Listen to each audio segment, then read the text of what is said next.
Buenos días y bienvenidos a mundodesconocido.es.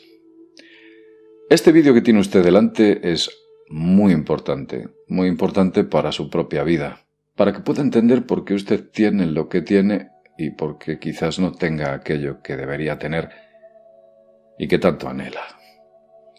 Es un vídeo fundamental para poder comprender el poder secreto, entender esa magia que todos nosotros tenemos en nuestro interior, cómo funciona y cómo tenemos que hacer que funcione correctamente.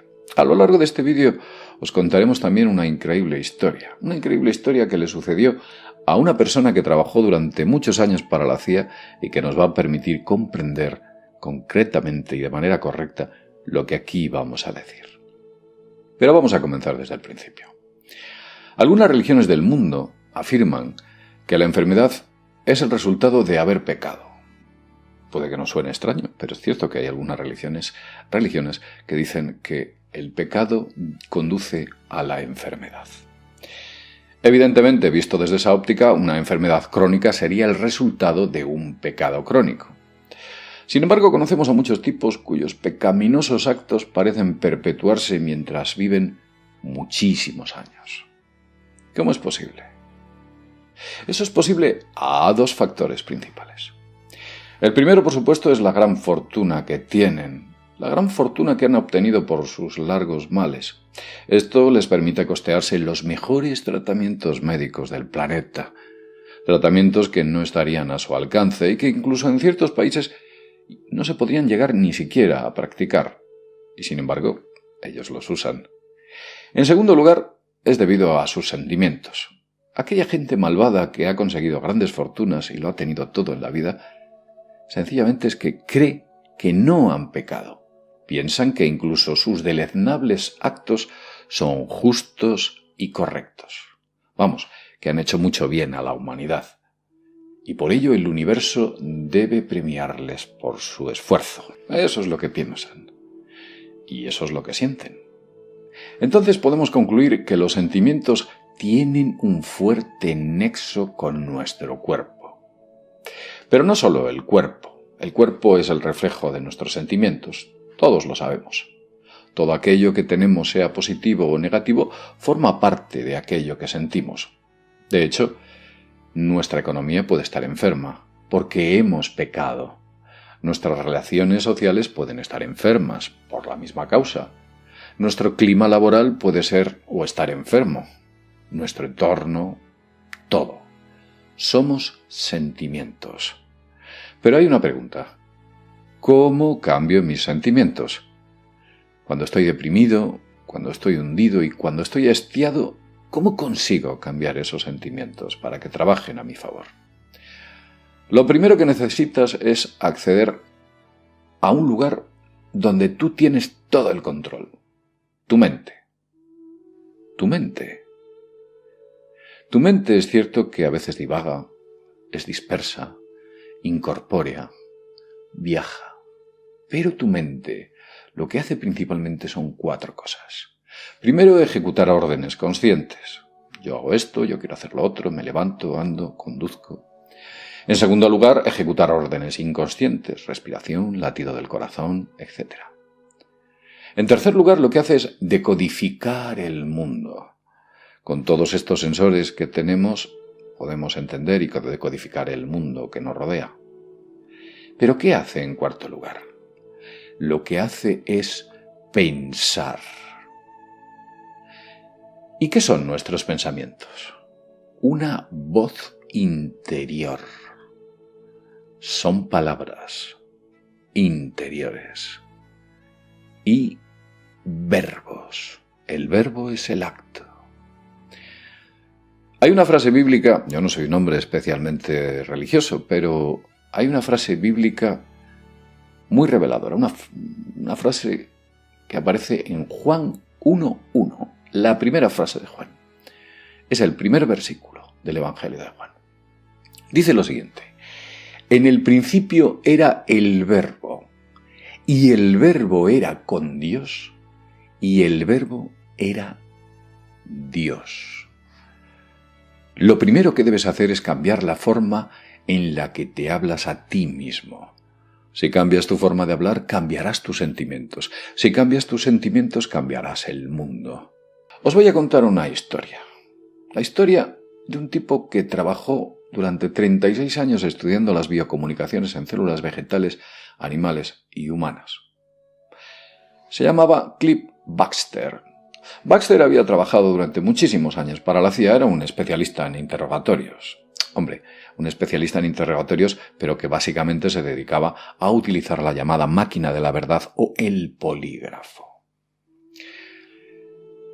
En aquella temporada en la cual Baxter trabajaba para la CIA en estos interrogatorios, pues de vez en cuando tenía que acudir a algún congreso. Y fue concretamente en 1966 cuando Baxter va a uno de estos congresos y después de un largo y tedioso día de reuniones y exposiciones y por supuesto ponencias, cuando Baxter regresa a la habitación de su hotel, se sentía cansado y un tanto aburrido.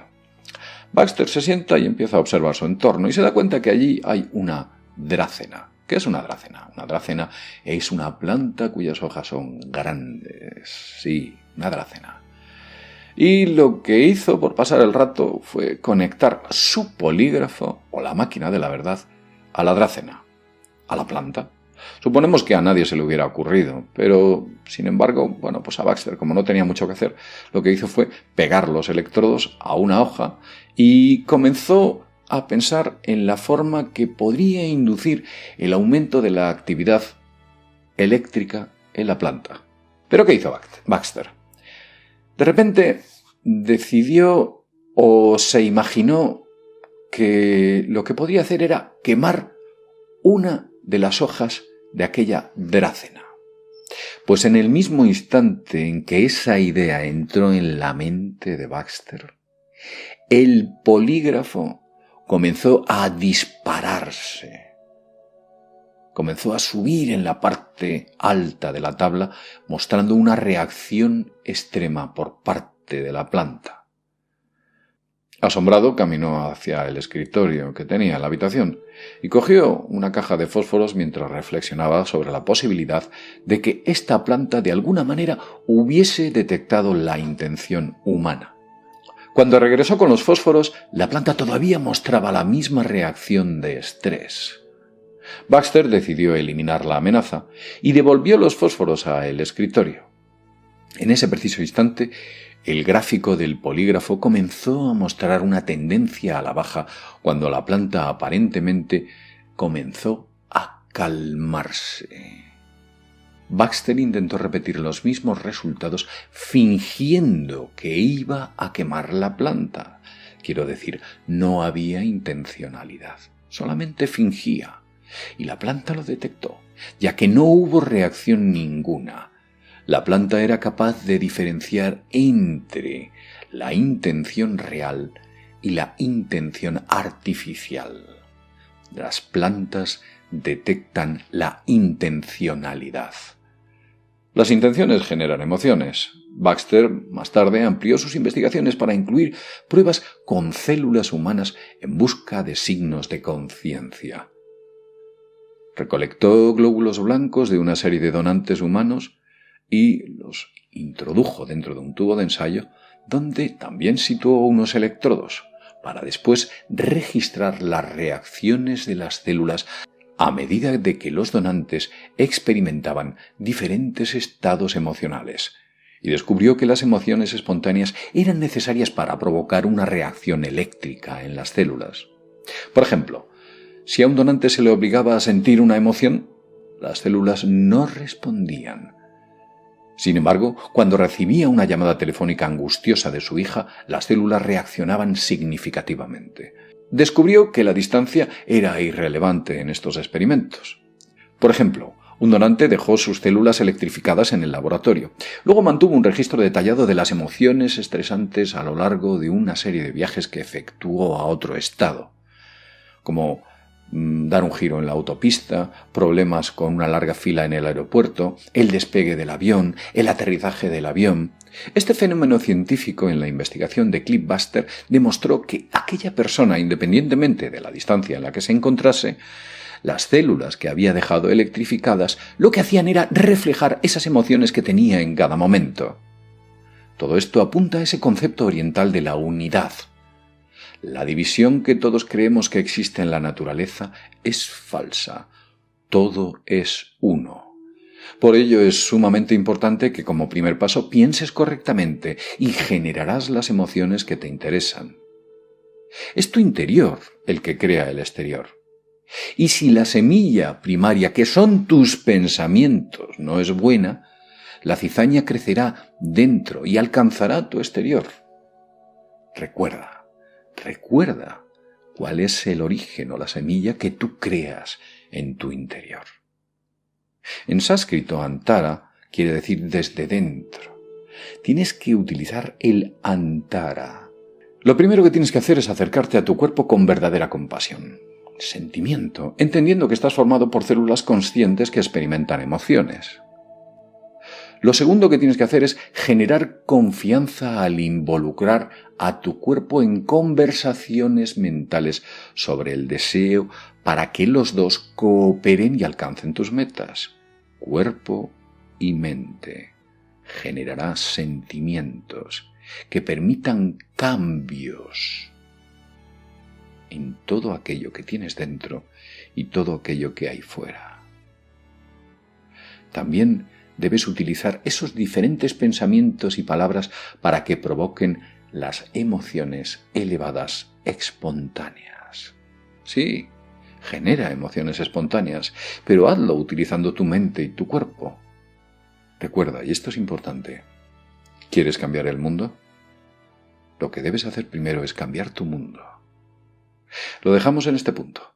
Como siempre decimos, sin más, desde mundodesconocido.es, nos vemos en el próximo videoprograma. Hasta pronto.